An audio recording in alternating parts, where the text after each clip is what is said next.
We probably should get started. It's a little after 11. We're so glad you're here. I'm Russell Cooper. I'm the founder of Tailored Fundraising. Joining me, a couple of others from our team. Deb Evans is a lead coach with us, and she's going to be presenting from Panera Bread in Atlanta. Actually, are you in Atlanta? Birmingham, Nope, I'm in Rome, Georgia. Rome, Georgia. Okay. Behind the scenes, actually, I can see her. Maybe you can see her still. Is Jessica? She's running our chat and Q&A and running the slides. She's our operations manager in Kansas City. We're really excited. We're going to be looking at updating your message, how to increase funding from your current newsletter list, important things to consider when connecting with churches, creating a timeline and plans for fundraising on your home ministry assignment, or HMA as commonly known, and implementing a follow-up strategy. We definitely want to hear from you, as we already are uh, throughout this webinar. And so at the bottom of your screen, you're going to see the chat button. This is where you can tell us who you are calling from, any other comments that you want to share with us. Make sure, if you haven't already, just do it now. Go click the chat and then select to everyone so everyone can see your comments. The other button that I want to tell you about is the Q&A button. Important distinction. If you have questions, please put them in the Q&A button so they don't get lost. We want to answer all of your questions, whether on the webinar or right after. Potentially, Jessica might just answer them in a text, or we might just bring it up so Deb and I can answer them.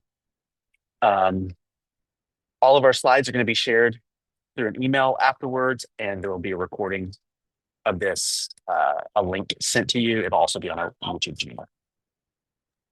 And we're also going to do some fun poll questions throughout the webinar. So we want to get your feedback. So everybody participate when there's a poll.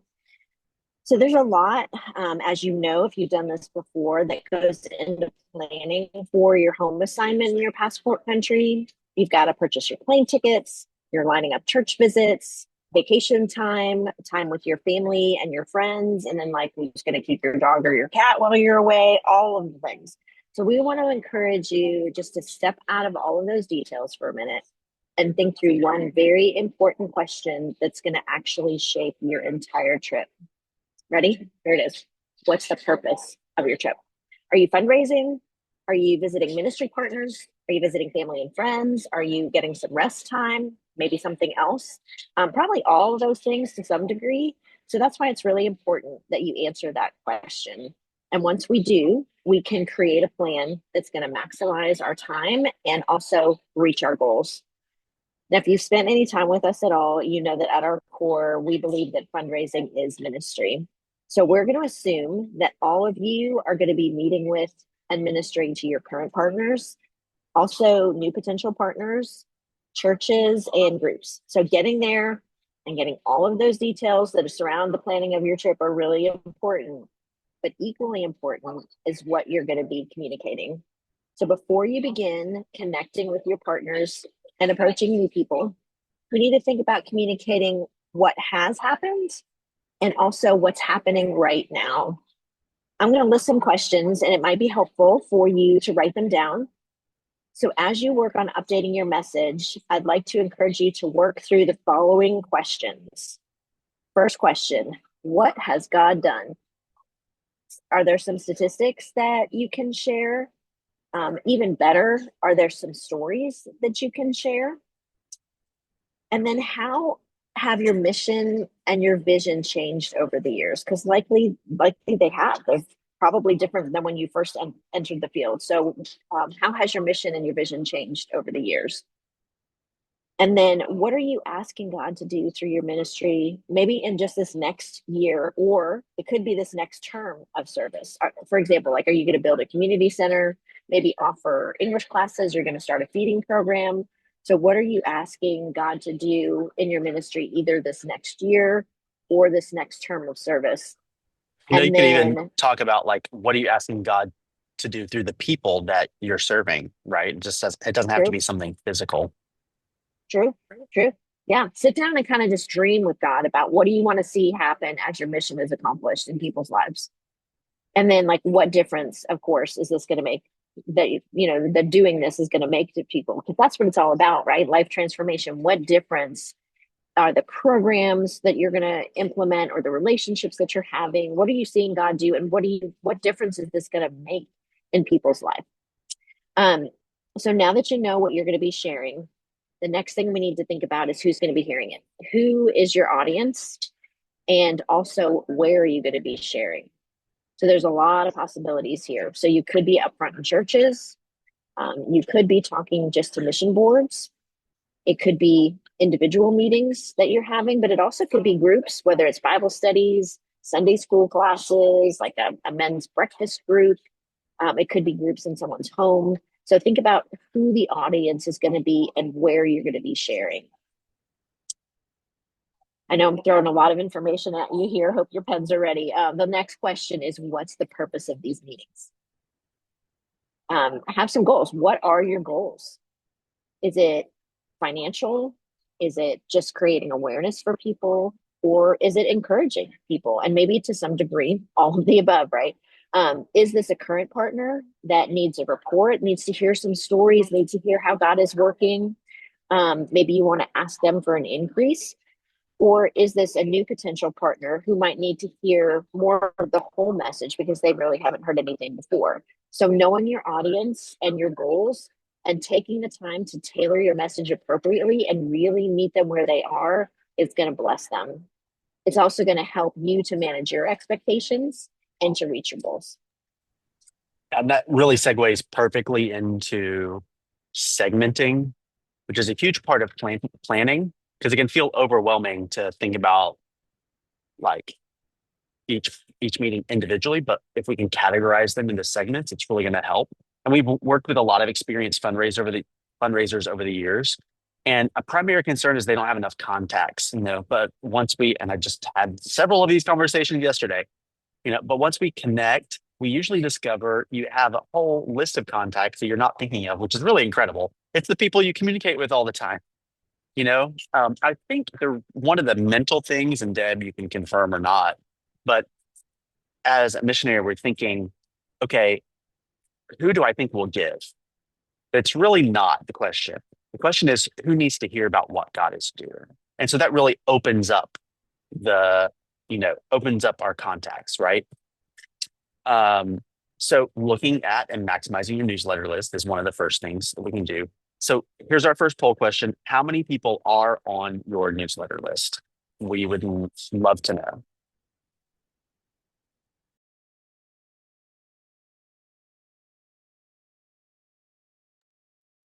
What do you think, Russell?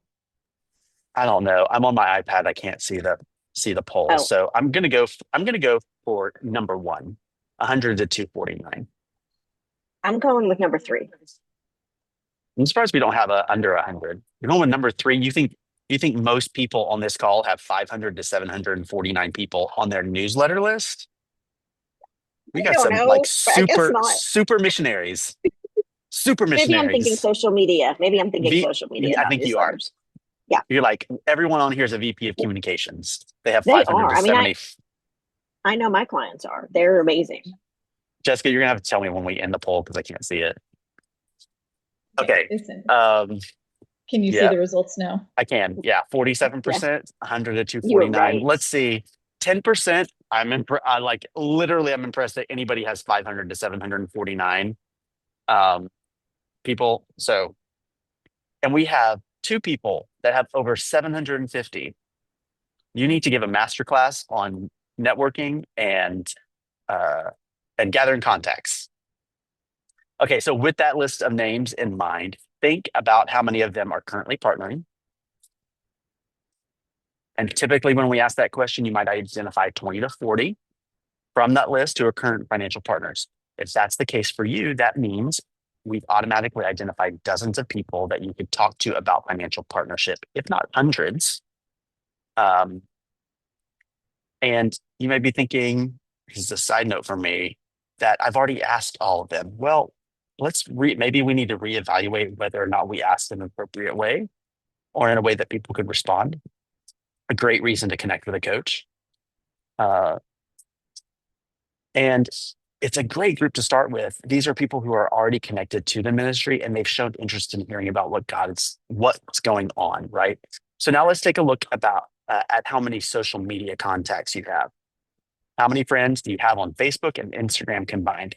Now, listen, I'm going over 1,500, I think. Okay, And I'm gonna I stick with can, the 500 to 1,000. Oh, I think I you're don't going to know. win. I can see it. Yeah, you're going to win. It's not fair. It's getting closer. But I mean, I feel like everyone has over 1,000 Facebook friends. I mean, Facebook is about just connecting with people who will say yes to a friend request, right? I don't know. I Maybe that's mean, just yeah, me. but I don't really use it very much. So mine's like 100 to 500, but Oh, it looks like Dad. most people are in that 500 to 1,000 range. Yeah, well, I know. Yeah. So we have, yeah, 500 to 1,000. That's still a lot of people, y'all. And then we have an over 1,500 category. Yes. Thank you. Typically, when we take a look at social media contacts, we can identify hundreds of contacts as we're seeing who are not current financial partners. I was asked to coach a couple last year, Megan and Deepta, and in our first session, they told me they had no contacts left. And by the first session, we had identified 400 social media contacts. That wasn't all of them, but we kind of categorized who those would be, and they could reach out to them. And by the end of our 3-month coaching relationship, they were 110% funded through those social media contacts. And they still had more people who were praying about what they might give after they got to the field, which is fire, y'all. That's so amazing. And I was so excited. For the time we have today, let's start by segmenting the names on your newsletter list into 4 groups. Segment A includes your current financial partners. Um, Jessica, did we share the results of that poll?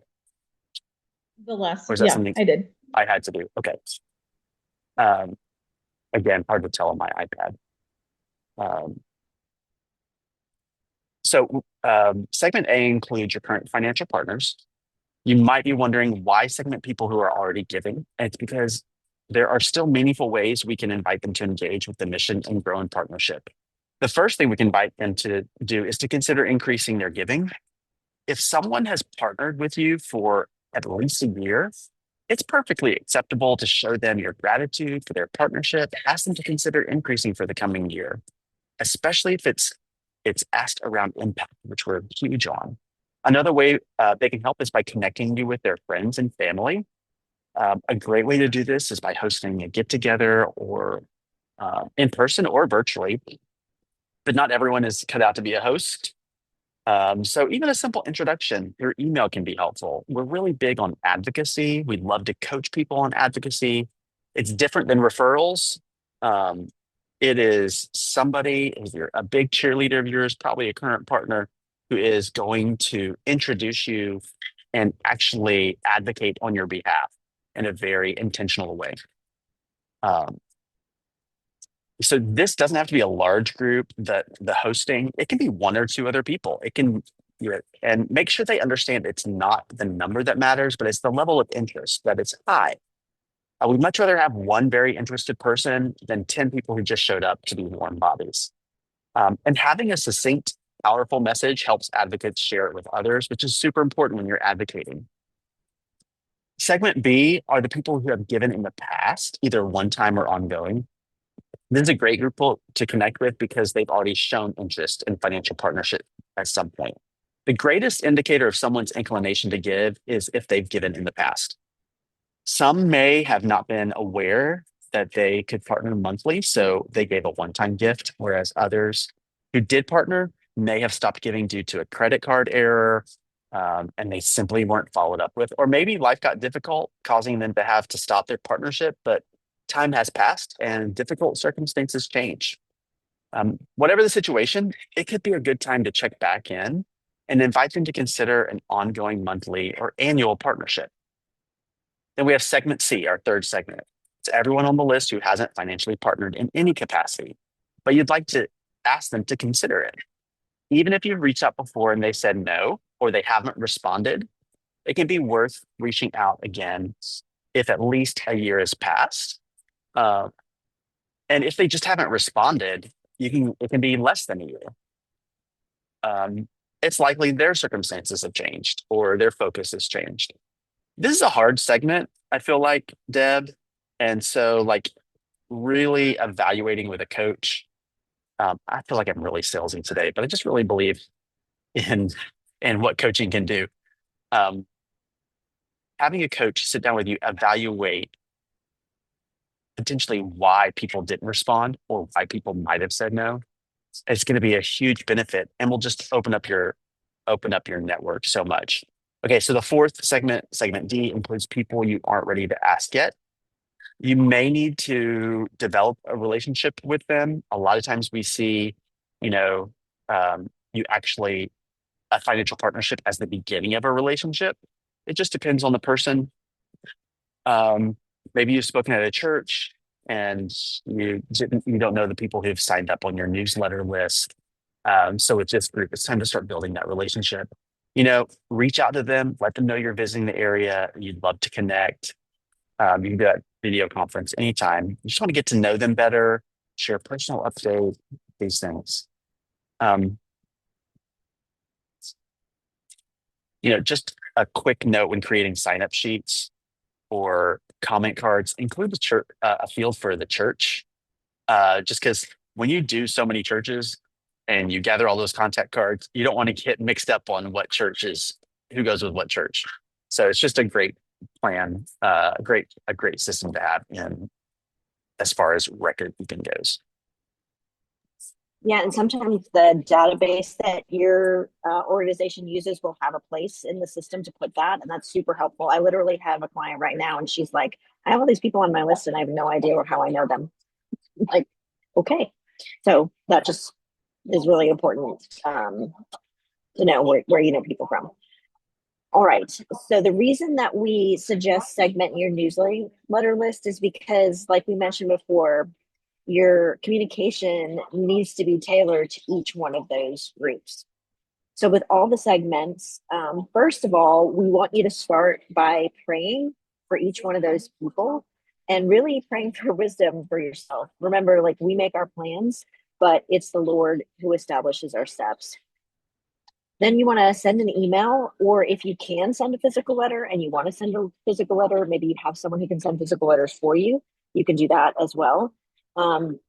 Either way, sending a letter that reminds them of the needs of your area of service and the work that God is doing there is a really good thing to communicate. And we're going to share an example letter with you after the webinar. So with segment A, your current partners, you could say something like, thank you for your partnership in bringing the hope of Christ to the lost in Guatemala. I'd love to pray for you to pray about increasing your partnership for the coming year, and also helping us find new partners through your family, your friends, and your church. And then with segment B, your past partners, you could say something like, thank you for your partnership in bringing the hope of Christ to the lost in Europe. I'd love for you to consider partnering again for the coming year. So remember, like, these people partnered in the past. So they're still, the reason we're thanking them is because their partnership made a difference. So thank them for the hope that they have brought to the lost in Europe. With segment C, people who haven't given in the past, but who might be interested in a partnership now, you could say, thank you for your interest in what God's doing in Southeast Asia. And I'd like for you to pray about becoming a part of the work that God is doing in Asia through prayer and through financial partnership. And then with segment D, the people that you need to strengthen a relationship with, you want to say something like, thank you for your interest in what God's doing in Los Angeles. I'd like to get together with you and give you a personal update on the ministry, and also spend some time getting to know you and your family. So, however, it's really important that if these people that you get connected with segment D bring up finances, go ahead and talk about it. They've opened the door to having that conversation, likely because God's moving in them to consider a partnership. So go ahead, share the information with them, and ask them if they'd be interested in considering a partnership. Don't be so focused on not talking about finances that you miss an opportunity to invite them to give if that's what they're talking about and asking about. A day or two after your letters arrive, if at all possible, you want to begin calling people or at least emailing or texting to see if they received the letter and if they're interested in meeting. Make sure that you ask if they're interested because they might not be, and that's okay. So be careful not to assume and say, hey, so when can we meet? An important part of securing a meeting is follow-up. Ideally, you want to be following up with those you haven't heard from or who haven't made a firm commitment every 3 days. And that may seem like a lot or it may seem soon, but you remember how many texts you get or how many emails you get. People forget about things really, really quickly. So every 3 days is a really good rule of thumb. It can be over the phone, it could be through text, it could be through email, Facebook, any other messaging you have. Doesn't matter. Cycle through all of the different options, but do try to reach out every 3 days to communicate the urgency of a response. Don't just sit back and expect them to do the work for you. And to help with that, we're going to give everyone a flow chart that our clients have found successful in securing meetings and following up after. It's going to be in the email that you receive after the webinar. Thanks, Deb. We're going to shift into talking about churches. So let's do another poll. I love polls. How have you connected with pastors in the past? Facebook, email, phone call, text, physical letter, in person. I'm definitely going to say emails. What do you think, Deb?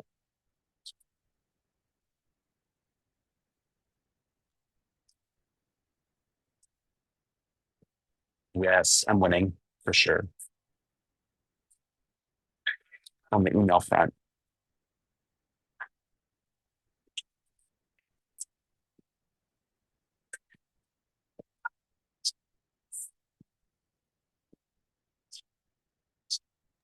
Deb, were you I with me love, on I that? Yeah, I was. And I also love that the people are going in person. I think that's amazing. Yeah, yeah, for sure.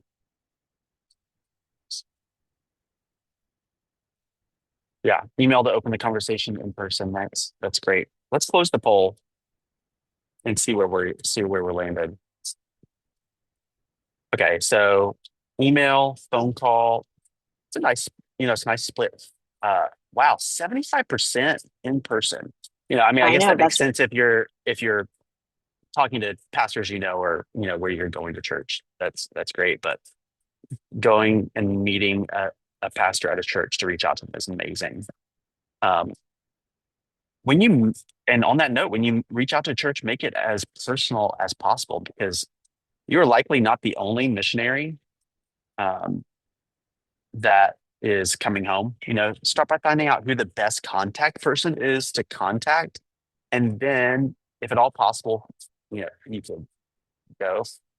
You can call them. You can use Zoom, WhatsApp, FaceTime, social media. If you're still overseas, there's another option called Line 2, an app that allows international calls, unlimited texting for a monthly fee. Then follow up by emailing the pastor.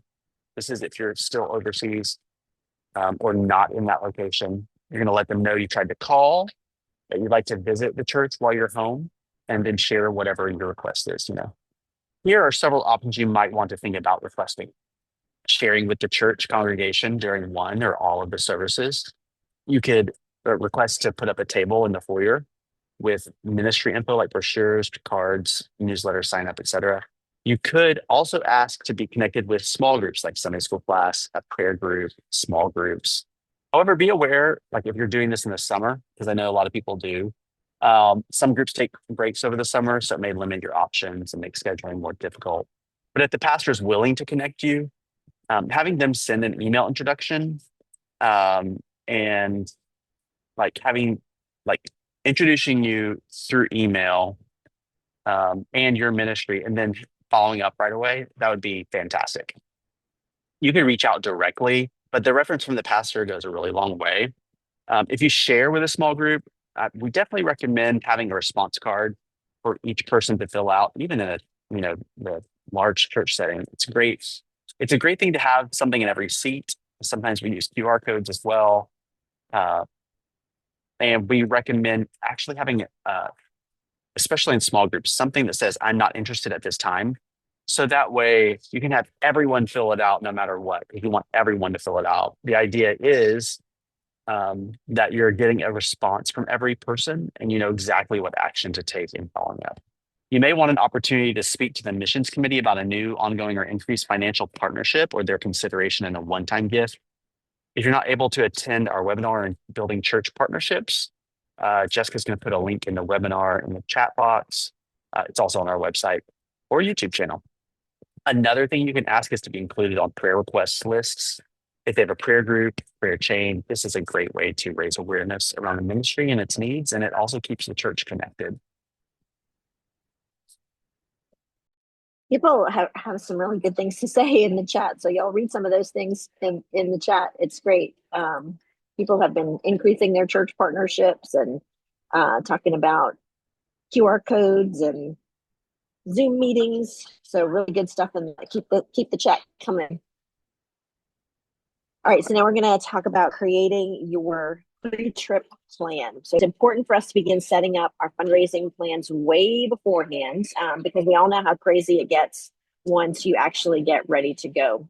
And if you're planning to arrive this summer, we also know how busy people are and how little time they have over the summer. So we want to start creating our plans and arranging those meetings before we visit the different locations where our partners live. And if you haven't been taking notes so far, I want to encourage you to begin, whether that's on your computer, your phone, piece of paper, wherever, because we're actually going to walk through what you need to do and when you need to do it. So open up those notes so you can begin writing out your timeline. All right, remember at the beginning when we talked about what's the purpose of this trip, like what your priorities are, whether it's fundraising, family time, vacation, whatever. We want to keep this in mind as we're walking through this plan. So if you have 8 weeks of home assignments and you block off 2 weeks to be with your grandparents, or you have a week of vacation, your suddenly process potentially impact your fundraising goals and your plans for, let's say, this summer. It's really important for you to realize that 4 to 8 weeks is not a lot of time. So you really need to be intentional with it. A lot of tension and angst can be mitigated by planning these meetings ahead of time. Yeah, in a minute, I'm So, going to show you an example of what a short HMA could look like. It's actually one of our former colleagues. What his schedule looked like one summer when he and his family went back to the US. They only had 3 weeks, and one of those was for vacation. So, in order to make it work, they had a lot of group meetings with current partners. When you look at his schedule, the longer blocks were all for group meetings. They utilized that time to share what God was doing in Germany. A lot of these people were current partners, and they wanted a place to be able to give them a hug and thank them for their partnership and tell them how God was at work. The smaller blocks were meetings with individuals and couples. There's segment A. The people, they wanted to dive into more specifics of what ministry can look like together. The first week was mainly group meetings, and the second week was mostly individuals. And they divided their time for individual meetings between new potential partners and current partners that they wanted to ask for an increase. And you can't see it here, but because of time restraints and childcare, he and his wife actually took some meetings separately. I saw somebody ask that in the chat. She did meetings with people that she was closer to, and he did meetings with his contacts. It is optimal when everyone can meet together, but this can be a good option if you want to meet in person but don't have childcare, or if you're, maybe you need to visit some family in this city and she needs to visit some family in that city. The point again with this is that intentional planning is your friend, especially if you have, it doesn't matter if you have a long HMA or a short one, intentional planning. On a long one, I think you're more apt to plan a short one. On a long one, time can get from you and lost, so make a plan beforehand. Time goes by fast. mhm. And just communicate. We used to have a weekly meeting to figure out what our plans were for the week. So can you imagine, hire a babysitter, go out somewhere for coffee with each other and plan your time. It's really, really important. Okay, so we are going to have another poll question. So all of you were given an opportunity to assess how much in additional monthly partnerships do you want to raise. So take a minute and let us know how much that is. And if you don't know specifically, just take your best guess. We've got under 500, between 500 and 1,000, 1,000 to 2,000, and 2,000 plus. Russell, I know what I'm going to say, but what do you think?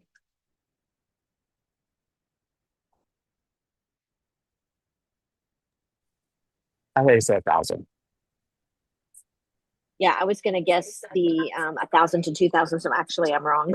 But Oh, I can't see um, it now. What is it? oh, it seems like they're kind of close. I mean, it says 2,000 plus. Most of the people are 2,000 plus. Oh no, actually now it's a tie. It's a tie between 500 and Hey, 1,000 or 2,000 plus. okay. I know, like, I promise I'm not usually this salesy on a call, but listen, if you, I'm really not, so don't hop off the webinar. But if you need to raise more funds, you really should work with one of our coaches. They are amazing.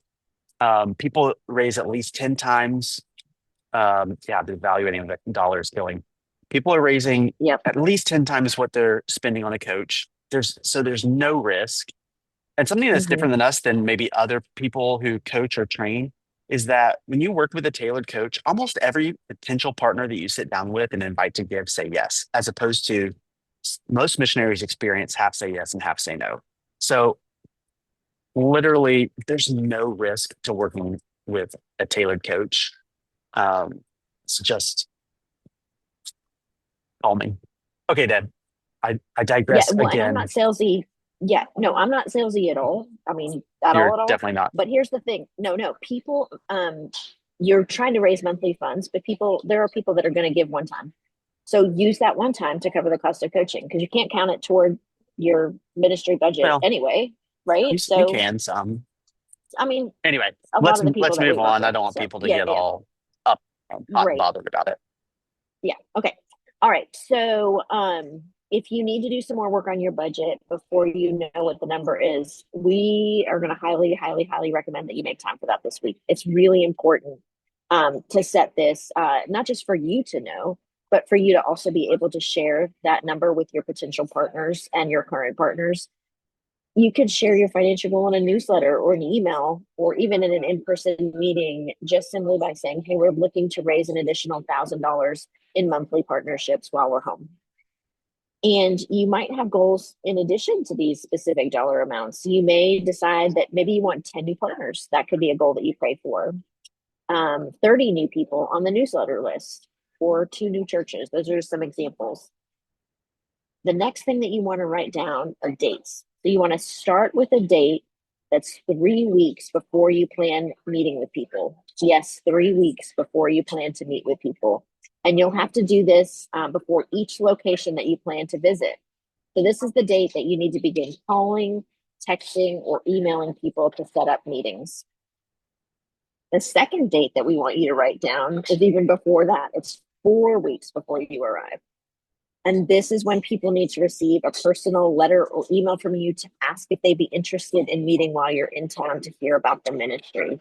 So 4 weeks, they get an email or a letter, and then 3 weeks before you start making those phone calls. So take note that this is when that letter, 4 weeks ahead of time, that letter needs to be in their hands or in their inboxes. So if you're mailing letters, which is recommended because it's more personal, then write down the date that you need to get them in the mailbox because it's going to take a little bit of time to get there. And remember, somebody local could print those and mail those for you. So find the people that have the gift of service and who are willing to help in this way because a physical letter is going to make a much better impression. Or if that's not a possibility, there's some professional services that you can hire to print and mail them for you, like prayerletters.com or handwrite.io. Jessica's going to be posting those in the chat. The next date that you need to write down is when you need to start working on this letter or email. So, some of us, we can just sit right down and send it the same day, but most of us are going to take several days to complete that. So put a realistic date that allows you the time that you need to do it well and to get it sent in time. And please, please, please, please, please, this is the English teacher. Get somebody else to proofread it. It needs to make sense to them. Or you can also ask AI to correct the grammar and take into account your I've been schedule because using the yeah, words improve my writing or improve the writing mm, in AI. Give it a shot Yeah. Yep. instead of That's just good. grammar. Yeah, that's good. And take into account your schedule because we all know that we're super busy. So if you know that it's going to take a week and this week is full for you, then you may actually need to write it 2 to 3 weeks in advance when you have some more time. And there's one more thing that needs to happen before people receive that fundraising letter from you, and that's to send out a general newsletter. It's important that you send a, hey, we're coming back for a visit kind of a newsletter that announces the dates that you're going to be around and maybe even some of the locations. You want to also make sure that you're expressing gratitude and continuing to connect people to the impacts that the ministry is having. So, for example, you could say, we're so thankful for your continued interest and partnership in sharing the hope of Christ with refugees in Greece. Yeah, and that really becomes like an awareness piece, right? Here's when we're going to be back in your area. Here's what God is doing, and we're thankful for you, right? Those are kind of your three main things. I want to take a quick minute to talk about networking. For those of you who have already thought through your newsletter list and know you're going to have to make some new connections, then you may need to utilize your network. Like with segmenting, I would encourage you to start with current partners. Why would you start there? Because these people are already part of your team. They are investing in what God is doing in the ministry. Definitely reach out to them and ask if they can help connect you with the people in their network who share a passion for the work you're a part of. Here are 4 potential groups for you to think through and to get connected to: family, friends, small groups, and churches. Another person you could ask is your home church pastor. Are they part of a pastor's group where they could introduce you to some people? Are there other churches in the area they could connect you to? And finally, if you don't know who else to ask, um, there is cold calling, and we have seen some success in cold calling churches. Um, is that part of our church webinar? Probably so. Probably. I'm sure we touched on that. So it's a great webinar that we've recorded. And finally, if you don't know who else to ask, I already said start cold calling. Um, let's assume that you are like every one of you is awesome, which I kind of assume that anyway. You've executed the most amazing trip ever, the most amazing HMA. So what's next? You create a post-trip communication plan. If you've been with us for any time, you know that follow-up is just an integral part. It's just as integral as planning or executing the trip. Follow-up with people can be intimidating, and we often feel that people will be upset if we reach out to them. We feel that we are bugging them or we're going to ruin a relationship, and we feel awkward. So why do it? It's because they need you to think. Just think. People are busy. Though fundraising might be in the top 3 things that you're doing, it's definitely not in the top 3 things for your partners. You're passionate about this. They are too, but it's not their priority. Number 1 priority. It really helps our mindset if we view follow up as simply helping people do what they have said they want to do. One of the best things you can do to help potential partners is to be sure to end your meetings with an accurate expectation that you will follow up with them. This gives them a clear path in how and when to sign up, which helps them to do what they want to do. It also helps you by saving you time and hopefully reducing your anxiety. Question: how often do you follow up with your potential partners? Is this after a meeting? Is that what we're assuming? I'm guessing. Russell, this one's Yeah. on me. I did not get that full question in here. Can y'all Oh, put it in the chat? yeah. How often? Is it every 3 days? Is it weekly? Is it every 2 weeks? Oh, sure. We can Deborah, I mark yeah. got those Okay. 1 week. Awesome. There you Thank go. you. We'll just put that in there and y'all keep answering it. Um, remember earlier when Deb said we were going to share a flow chart with you?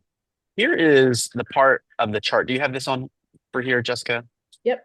The part of the chart for what following up with people after a meeting could look like. We're going to be sharing the slides with everyone so you can review this or print it out and put it on your wall. I don't know. But Deb, could you walk us through this? I I'm sure I'm the can. worst at flowcharts. Okay, we're going to start at the top. So Jessica, if you could move to the next slide with the top. Yeah, there we go. Okay, so in a perfect world, people who say yes are going to sign up at the end of our meetings because they're going to do it on their own because they know that it's going to be most helpful for us and for them. But let's face it, we don't live in a perfect world, and people don't know that. We want to encourage you to keep leading them all the way through the sign up process. We want to help people by making sign up as easy as possible. So instead of just leaving all of that sign up information with them or texting it to them, we want to be bold and just go ahead and ask them, hey, would it be okay if we took the next few minutes to walk through the process of signing up right now? That way I can track my progress right away. And I can also make sure that everything is going into the system correctly. Super easy, right? Because they've already said yes. So it's not like we're asking them for something massive. I would do that if someone asked me. And if they don't sign up right away, it's still helpful to include links in your follow-up communication. However, the links alone are rarely what leads someone to take the next step. It's actually personal follow-up and continued conversation that are going to make the difference. So this all sounds good, but what do you say when a potential partner says they need to get back with you or they need to speak with their spouse? They don't know. They've given you an answer.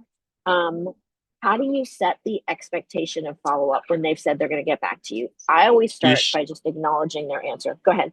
you should always. We're 100% believers in always having both spouses in a meeting, even if you have to push that meeting out for a long time. If you're on AHMA, you're going to be in a very limited amount of time, so that may not be possible. But please, please, please, it's so important to have the spouse there for so many reasons. Yeah, so it could be that they needed to talk to their spouse if they weren't there, or maybe you've asked them for $100 a month, but they weren't prepared. They do want a partner, but they don't know what the amount is, and they want to get back to you. So either lots of different scenarios that someone might say, "I want to get back to you." So what do you do in that situation?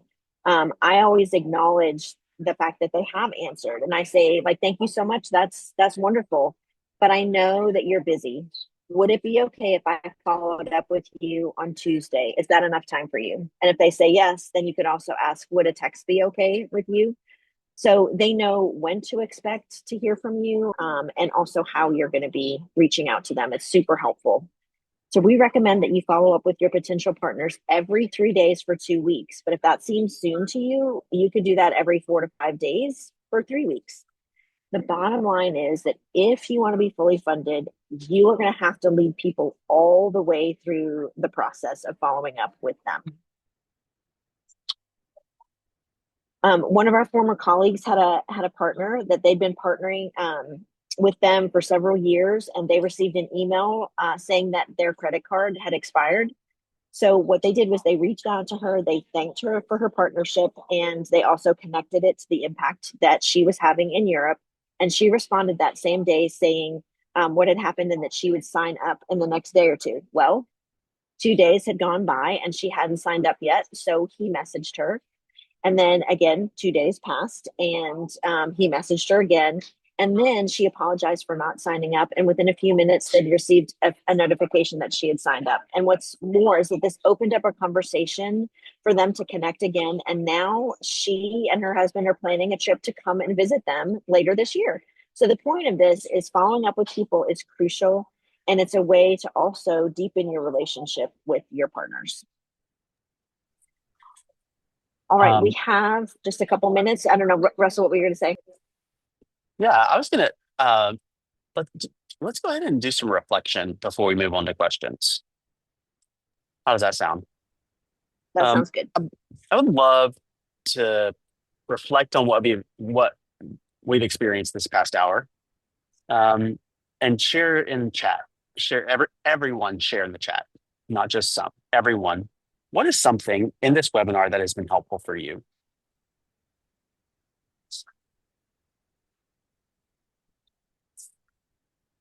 Yeah, segmenting. That's so helpful in planning. Make sure you select everyone instead of just hosts and panelists, please. Planning, planning, planning, planning, and segmenting. Yeah, a lot of us have handle on much of the other stuff, but when it comes to planning and segmenting. Like somebody said, helping me think through this strategically, because there is strategy Right, involved here, right. right? Yep. Yep. Yeah, for sure. The importance of follow-up. Yes. Yes, Flow yes, yes. chart. I Jeff love, loves a flow chart. who doesn't love a flow chart? It's super helpful. Yeah, Print it out, stick it on your wall. sure.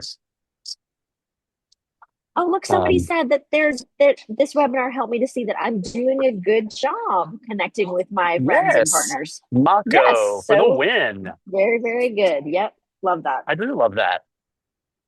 I love that. Um, so we have a lot of well, we have several. I don't know if it's a lot. We have several people on this call who have been coached by Tailored before. Um, and when we're talking about home assignment, or really any other like kind of specific push, you may not know that as a tailored client, you can actually work with a coach and just customize how many sessions that you want. So if you just want to put together a plan from this webinar and have a coaching session with a coach here to review that and to tighten that up, you can do that. Jessica, if would you put the link to our continued coaching, or I don't know what we call it.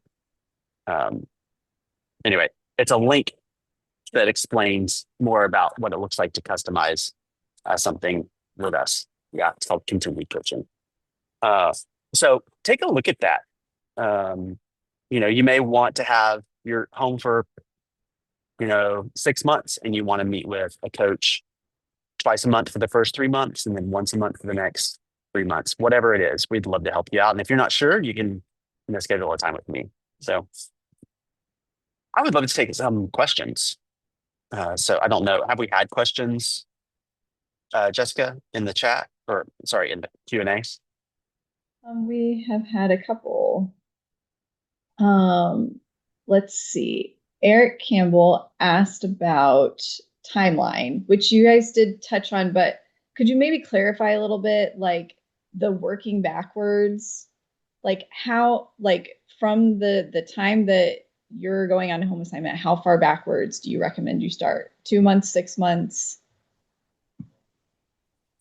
I would say at least two. Yeah, because you're trying to set up meetings starting 3 weeks out or 2 weeks out from your landing date. Um, Mm-hmm. yeah, and it really depends. Like, are you, and when you're scheduling, like if you're going to be in different areas, your HMA may be as simple as going to one city and sticking there for 6 months. Most people are not that way. But it depends on how complex your plan is, I suppose. But yeah, 2 months at a minimum. Yeah, and it depends too on how much your messaging needs an update and a refresh, right? Right, So right. sometimes that can take a month to just work through what am I going to say in this situation? Where am I speaking? Is it a 10-minute presentation I have? Do I have a 20-minute presentation? Do I need to create materials to bring to a church mission board? There's so many different things, but I'd say 2 months at a minimum. And it could be 3 to 4 Yeah. months, could be And, 6 months. yeah. And, it might make sense. Like, you might think, well, I can figure out what I'm going to say to potential partners or churches, just before I get there. Right. But really, you need to figure that out before you reach out to anybody to schedule, because the focus of your communication to schedule something is going to be that renewed vision and mission and impact, right? So you need to figure that messaging portion out before you start communicating at all, not just a donor conversation or a church presentation. Yeah, Russell, it was missions conference week, and I was sitting in a little chapel, and there was a missionary that came in to speak, and there's about 100 people in the chapel. And he literally got up there on the microphone and said, "Hey, so happy to be here. I didn't really prepare anything. I'm just going to kind of wing it." And I was so offended and mad. I was like, wait, what? Like, we're partnering with you, and you're just going to come and wing it? Like, that you don't care about us enough to prepare something? It kind of made me mad. I really wanted to get up and say something to him, but I didn't. Thank you But for not. honor your partners, like honor them. No, True. seriously, like honor them by preparing something for them. Right. Jenny asks, I recall Tailored recommending a one-page info sheet for potential new partners. When would you recommend distributing that? Before the visit or during? I think the one page info sheet is more for churches than for potential new partners. So I think that's what you're referring to is it's like a one page bio and that is very helpful for pastors and churches. So I would recommend doing that, when you're getting in touch with new churches. So again, that's going to be way, way ahead of time, maybe even a month, 3 weeks ahead of time with a pastor. All right. Any advice about purchasing airfare or car rental? No. No, well, I would have, I don't know. No, I don't have I, any advice about that. yeah. Anybody on the call have advice? Stick it in the chat if you've got advice. Yeah, for real. I'm wondering, maybe this person is asking, like, raising funds to cover those costs for home Oh, assignment. That's what I'm guessing. oh, okay. Yeah. Uh, Righteous Rights. Yes, I've heard of this. Yeah, it's a good one. okay, great. If you are thinking about something different, just let us know. We can answer your questions. I would like to put my scheduling link in the chat again. I'm really eager to meet with some of you about whether or not coaching can help you reach your funding goals, whether it's on HMA or, I mean, so many people on this call said they're, $500 to $2,000 a month short on reaching their goal, and we'd love to help you. And um, we're good at it, and God has blessed us with the experience and a great team of coaches. So we'd love to help in that regard. Yeah, on that What note, other Russell, we question? had someone ask about the cost of coaching, and I would just reiterate, like, meeting with Russell would be the best way. We have several different packages, and just having him help guide you to the one that fits your needs. So the Right. pricing will vary across the board depending on what package you need. Yeah. You can also take a look at our website. Um, if Yeah, you can take a look at our website. Like if you haven't worked with Tailored before, it's most likely going to fit in one of the packages that are on our website. If you have, then it could be totally custom. All right, next question. My email list is too large to segment nearly 2,000 people acquired over 15 years. Do you think it is okay to email the whole list about financial support with the question divided up into categories? For example, if you are a current partner, would you consider increasing? If you have given a one-time donation in the past, would you consider joining our monthly support team? Something like that. I'm just going to push against you and say it's not too large to segment. It's never too large to segment. I was the national director of philanthropy at Choose for Jesus. We had tens of thousands, and we had to segment them in some way. So, I mean, an easy thing is to just match the people who are currently giving, um, and at least segment those out, right?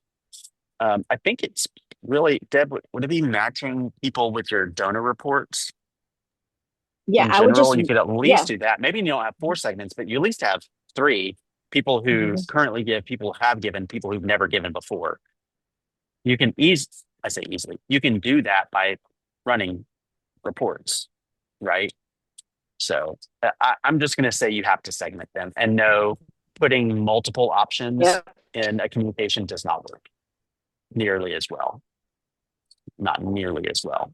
I would say take the time, but don't be mad at me for saying it. I'm sorry. It doesn't, and buttons don't generally work either. Yeah, yeah. Say that again. You broke up. I'm going to back you up on it so she can be mad at both of us, but I don't think she will be. I would also say, like, oh, I was saying I'm going to back you up on that. The important. And the other report that you could run with the newsletter list, seeing who's reading it. Yeah. See who's reading that That's helpful newsletter. to know who's actually Yeah. reading your newsletter.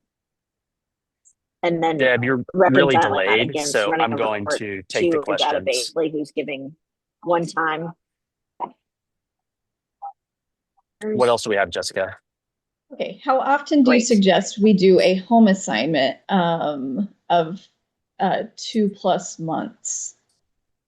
So how often should they plan a 2+ month home assignment? I mean, how many variables are in that, right? Yeah. Um, I don't know. I mean, I don't even know what to add. Like, you can take a look at your funding levels, obviously, and just make regular. I mean, maybe it's every other year for 2.5 months, or yeah. I think it's Deb says. I think it's a question for your organization too. For key factors. If we're just looking at funding, which is kind of like we're looking at, um,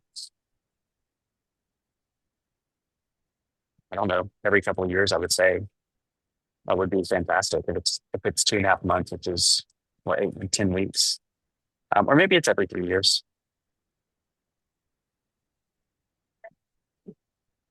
All right. Do you have any suggestions for fun, quote, fun fundraising or supporter update nights? We are thinking about a trivia night.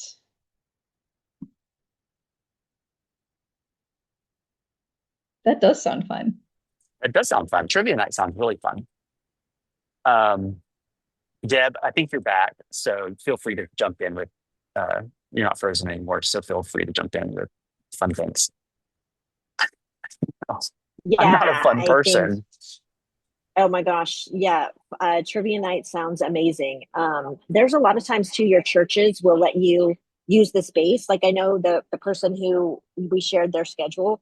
I think they had like a pizza night. Some people have had used partners' homes to come through and have like I remember one at Christmas time, one person had like a cookie decorating time where people just came by, decorated a cookie, stopped by to say hello. But you can use things like Kahoot when you're doing nights like this. But yeah, I mean, I don't know about, I don't really have fun ideas. You could have a pool party that people could come to, like with kids, people could jump in the pool and you're just hanging out like during the summer. I think that would Uh, be amazing. you just need to consider what's the purpose of the time together. And if it is to invite them to give financially, don't have a pool party because it's going to be hard to get everyone refocused, or focused at all. Um, but like, yeah, just think about what is my purpose for this. So if I'm going to do something fun, how does it fit and actually complement the the reason that we're having this get together? So look at me being strategic. Look at you being strategic. All right. Have any of you used Epistle for newsletters? And if yes, do you have any feedback? Our clients like it. Yeah, Yes. I really like the results that they get. They get better engagement than newsletters. So, just the thing that you need to do is if you're going to transition from newsletters, you're going to have to be very intentional about follow ups to your current newsletter list to sign up for Epistle. It can't be kind of half done. Um, and we're seeing people on the chat say they love it too. But you're going to have to do an email sequence at the very least to get people to sign up for Epistle, and then maybe some text follow-ups. And it's going to be a thing, right? But it's worth it. Epistle is seeing people who use Epistle regularly for a year. Their support increases $400 to $600. I'm sure there's some factors to that, but it's going to be more engaging in general. All right. That was the last question. Well, we've really loved having you on here, and I guess, yeah, it was fun. And we'll see you next time. It was very fun to reconnect with you guys. Thanks so much for joining us. Okay. See you guys later. Thanks. Bye. Bye.